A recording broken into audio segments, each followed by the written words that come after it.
আসসালামু আলাইকুম বন্ধুরা, দূরের কাছে পাশে দেশে বিদেশে যে যেখান থেকে এই মুহূর্তে আমার ভিডিওটা দেখছো বা দেখছো না, আশা করছি আল্লাহর রহমতে ভালো আছো, সুস্থ আছো। বন্ধুরা, আমি তোমাদের দোয়া ভালো আছি, সুস্থ আছি। তো এখানে দেখো জালি কুমড়া অর্ধেকটা, তো দুটো জালি কুমড়া ছিল বন্ধুরা। আমি একটা আর অর্ধেকটা রান্না করে নিচের অর্ধেকটা রেখেছিলাম আমি, যে কোনো কিছু বানানো যাবে সন্ধ্যার সময় নাস্তার জন্য বানানোর জন্য সেটা আমি রেখে দিয়েছিলাম। তো বন্ধুরা, আমরা তো সবাই আলু দিয়ে আলুর চপ বানিয়ে খাই। তো আজকে তোমাদের সাথে আমি শেয়ার করব, তো সেটা কি শেয়ার করতেছি বা কি বানাচ্ছি, সঙ্গে থাকেন, দেখতে থাকেন, আশা করি ভালো লাগবে। তো দেখো বন্ধুরা, আমি জালি কুমড়াটা ছিলে নিয়েছি, ছিলে নিয়ে এভাবে পিস পিস করে নিয়েছি। এগুলো দিয়ে আমি পরিষ্কার করে নিয়েছি। এখন বন্ধুরা, সেটা আমি কাটা দিয়ে কষে নেব। যদি এই মুহূর্তে কোনো নতুন বন্ধু আমার ভিডিওতে ভিজিট করে থাকো, তাহলে প্লিজ আমার চ্যানেলটা সাবস্ক্রাইব করে নেবেন, পাশে থাকা অল বাটনটি চাপে দেবেন, যাতে আমি ভিডিও ছাড়ার সাথে সাথে নোটিফিকেশনটা চলে যায় তোমাদের পাশে। বন্ধুরা, যারা লাইক করতে ভুলে গেছো, লাইক করো নাই, প্লিজ সবাই একটি লাইক করে দিবে। বন্ধুরা, আমার ভিডিও দেখে যদি তোমাদের কাছে কোথাও কোনো অংশ একটু ভালো লেগে থাকে, তাহলে প্লিজ সবাই আমার ভিডিওটা বেশি বেশি করে শেয়ার করে দেবেন এবং আমার এই ছোট্ট চ্যানেলটার পাশে থাকবেন আমাকে সাপোর্ট করার জন্য। চলো বন্ধুরা, সেটা আমি কাটা দিয়ে ঘষে নিচ্ছি। তো দেখো বন্ধুরা, আমি ব্যাক ক্যামেরায় সেটা কাটা দিয়ে ঘষে নিয়েছি। ঘষে নিয়ে সেটা একটা পাতলা সুতির কাপড় দিয়ে সেটা আমি এভাবে ভালো করে ছেঁকে পানিটা বের করে নিয়েছি। বন্ধুরা দেখো কত সুন্দর হয়েছে পানিটা বের করাতে, কারণ জালি কুমড়ার মধ্যে অনেক পানি থাকে বন্ধুরা। তো সেটা সাদা পাতলা কাপড় থাকলে সেটা কাপড় দিয়ে ভালো করে চিপড়ে নেবেন। যেমন আমরা যেরকম সন্দেশ বানাই বা মিষ্টি বানাই, তো যে ছানাগুলো আমরা কি করি, তখন ছানাগুলো সাদা কাপড় দিয়ে আমরা ভালো করে চিপড়ে পানি বের করে নিই। ঠিক এইভাবে জালি কুমড়াগুলো পানি ছেঁকে নেবেন, তাহলে খুব সুন্দর ঝরঝরা হবে। এখানে আলু, আমরা তো আলু দিয়ে অনেক চপ বানিয়ে খাই বন্ধুরা, তো সেগুলো আমি সিদ্ধ করে নিতে জালি কুমড়াটাতে। এখন আমি আলুগুলো আমার চটকে নেওয়া হয়ে গেছে, ভালো করে চটকে নেব হাত দিয়ে। জালি কুমড়াগুলো ঢেলে দিচ্ছি, ঢেলে দিয়ে এখন আমি ঢেলে দেবো বন্ধুরা আলু যেগুলো আমি চটকে নিয়েছিলাম, সেগুলো এই জালি কুমড়ার মধ্যে ঢেলে দিচ্ছি। আর এখানে দেখো পেঁয়াজ নিয়েছি, পেঁয়াজ ছোট ছোট 6টা পেঁয়াজ নিয়েছি আমি, পেঁয়াজগুলো কুচু কুচু করে কেটে নিয়েছি। তখন আমি পেঁয়াজগুলো ঢেলে দিচ্ছি বন্ধুরা আধা চামচ হলুদের গুঁড়া। এখন দিয়ে দিচ্ছি বন্ধুরা আধা চামচ গরম মশলার গুঁড়া।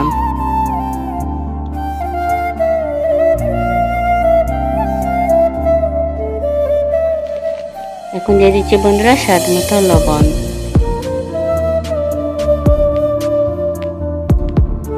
এখন দিয়ে দিচ্ছি কাঁচামরিচ কুচি, 7-8টা কাঁচামরিচ নিয়েছি, নিয়ে সেগুলো আমি ধুয়ে পরিষ্কার করে কুচি করে কেটে নিয়েছি। তো এগুলো আমি একটু হাত দিয়ে ভালো করে মেখে নেব বন্ধুরা।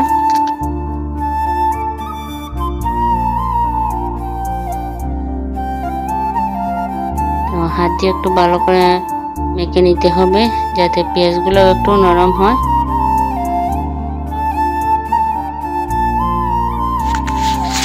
তো বন্ধুরা, আমার মতো এভাবে কে জালি কুমড়া দিয়ে চপ বানিয়ে খেয়েছো, অবশ্যই কমেন্ট করে জানাতে ভুলবে না।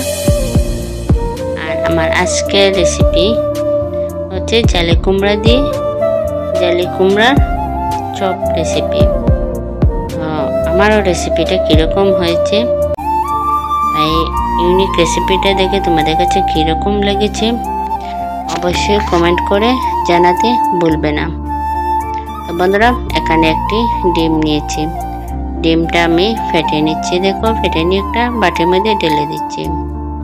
তো একটা চামচের সাহায্যে সেটা আমি একটা চামচের সাহায্যে ভালো করে ফেটে নেব, বা চোপড়া দিয়ে তোমরা ভালো করে ফেটে নিতে পারো। তো আমি চামচ দিয়ে সেটা ভালো করে ফেটে নিচ্ছি।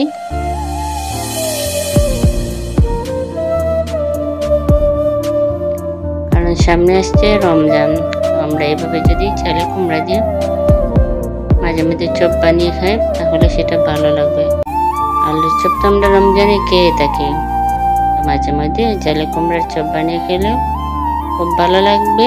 তো আমি যেভাবে বানিয়েছি বন্ধুরা, তোমরাও সেভাবে ট্রাই করতে পারো। তো ডিমটা আমার ফেটে নেওয়া হয়ে গেছে। এখন সেটা আমি দেখো আলু আর চালে কুমড়ার মধ্যে সেটা ঢেলে দিচ্ছি। ঢেলে দিয়ে বন্ধুরা এখন আমি দিয়ে দিচ্ছি মেজার কাপ দিয়ে 1 কাপ ময়দা। তো তোমরা চাইলে বেসনও দিতে পারো বা আটাও দিতে পারো। তো সেটা আমি ময়দা দিয়ে দেখো মেখে নিচ্ছি।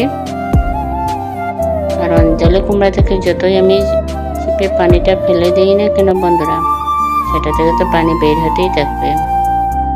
তো সেটা নরম নরম থাকবে, টেনশনের কোনো কারণ নেই। আমাদের কাছে যদি নরম মনে হয় আর একটু দিয়ে দেবে, তাহলে হয়ে যাবে। তো আমি আর দেবো না, আমি এভাবে কিছু নরম রাখতেছি। তো এভাবে থাকলে খেতে সেটা ভালো লাগে। তো এখন আমি দেখো এগুলো হাতের মধ্যে একটু তেল মাখিয়ে নিয়েছি। মাখিয়ে নিয়ে সেটা আমি আলুর চপের মতো সেগুলো আমি চ্যাপটা চ্যাপটা করে বানিয়ে নেব। তোমরাও বন্ধুরা চাইলে এভাবে গুল গুল করে চ্যাপটা চ্যাপটা করে বানিয়ে নিতে পারো, না চাইলে শেপটা লম্বাও দিতে পারো। সেটা হচ্ছে যে যেরকম ভালো লাগবে বা যা যেরকম মন চাইবে সেরকম বানাতে পারো। আমি সেটা গোল গোল করে বানাচ্ছি, কারণ সেটা তো চালে কুমড়ার চপই বানাচ্ছি, তাই আমি সেটা গোল গোল করে দিচ্ছি আলুর চপের মতো। তো সেটা আলুর চপও মনে হয় না খেতে, বা চালে কুমড়ার চপও খেতে মনে হয় না। মনে হয় সেটা যে গরুর মাংসে দিয়ে যে কাবাব বানানো হয় বা মুরগির মাংস দিয়ে যে কাবাব বানানো হয়, সে কাবাবের মতোই লাগে খেতে। আবার বলতেছি বন্ধুরা, তুমি ট্রাই করো, দেখবে তোমাদের কাছে অনেক ভালো লাগবে। যাই হোক, তোমাদের সাথে গল্প করে করে বন্ধুরা দেখো এগুলো আমি বানিয়ে নিচ্ছি।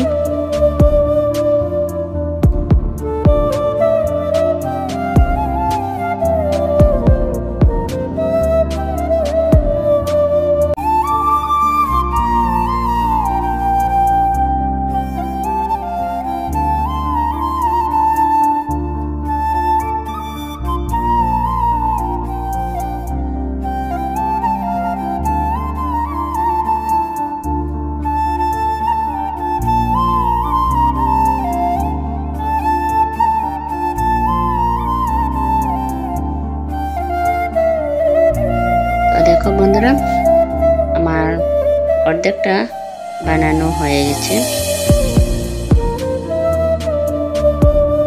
বাকিগুলো আমি এইভাবে করে বানিয়ে নেব।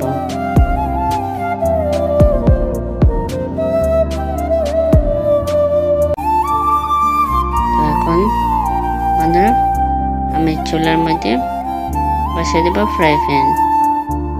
আমার ফ্রাই প্যানটা দেখো গরম হচ্ছে। এখন আমি তেল ঢেলে দেব। তো দেখো বন্ধুরা, আমার তেলটা গরম হয়ে গেছে। এখন যে চপগুলো বানিয়েছিলাম আমি, সেগুলো আমি একটা একটা করে ভাজার জন্য দিয়ে দেব।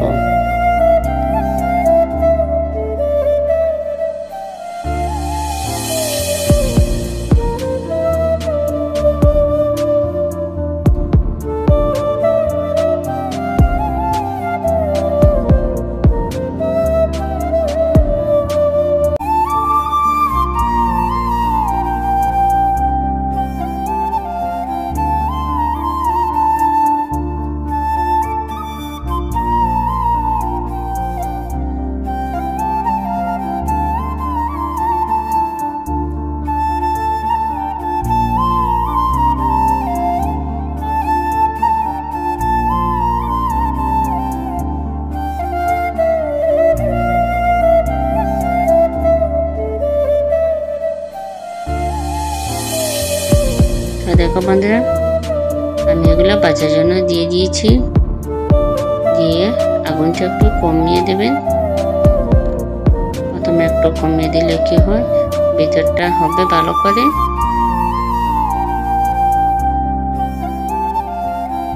তো এখানে যখন মাঝখানে দেখতেছি জায়গার একটা বেড়েছে, তাই আর একটা দিয়ে দিলাম। তো এখন যেগুলো বন্ধুরা দেখতেছি এক পিঠ হয়ে গেছে, তাই আর এক পিঠ আমি উল্টে দিচ্ছি।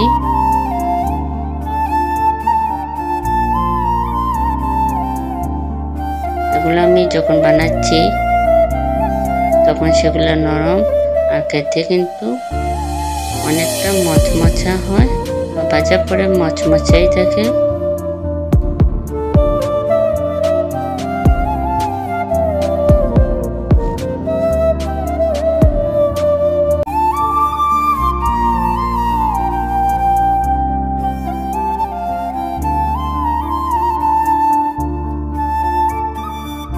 তো বন্ধুরা এদিকে অনেকটা জায়গা বাইরে এসে এখন আমি বাকিগুলোও দিয়ে দেব ভাজার জন্য।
বন্ধুরা দেখো যেগুলো ভাজা হয়ে গেছে সেগুলো আমি নামিয়ে নেব।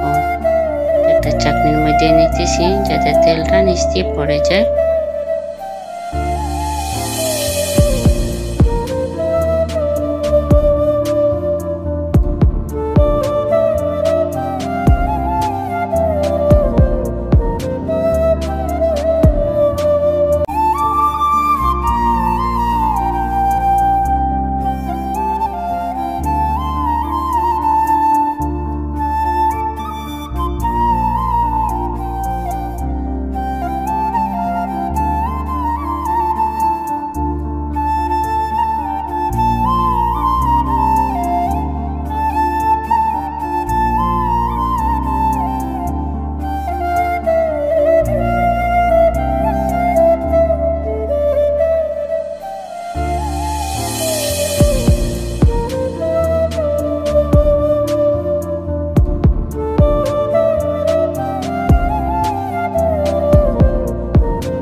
ভাজাগুলো হোক বন্ধুরা। তারও কিছুক্ষণ পর দেখো বন্ধুরা আমার ঝাল কুমড়ার চপগুলো হয়ে গেছে। আমি নামিয়ে নিয়েছি। নামিয়ে নিয়ে একটি প্লেটের মধ্যে সার্ভ করে নিচ্ছি। ঝাল কুমড়ার চপগুলো অনেক সুন্দর হয়েছে, অনেক মচমচে হয়েছে, কালারটাও খুব সুন্দর হয়েছে বন্ধুরা, তোমরা দেখতেই পাচ্ছ। তো তোমরা যদি এটা বানিয়ে না খাও, যতক্ষণ না খাবে ততক্ষণ সেটা বুঝতে পারবে না যে সেটা খেতে কিরকম লাগে।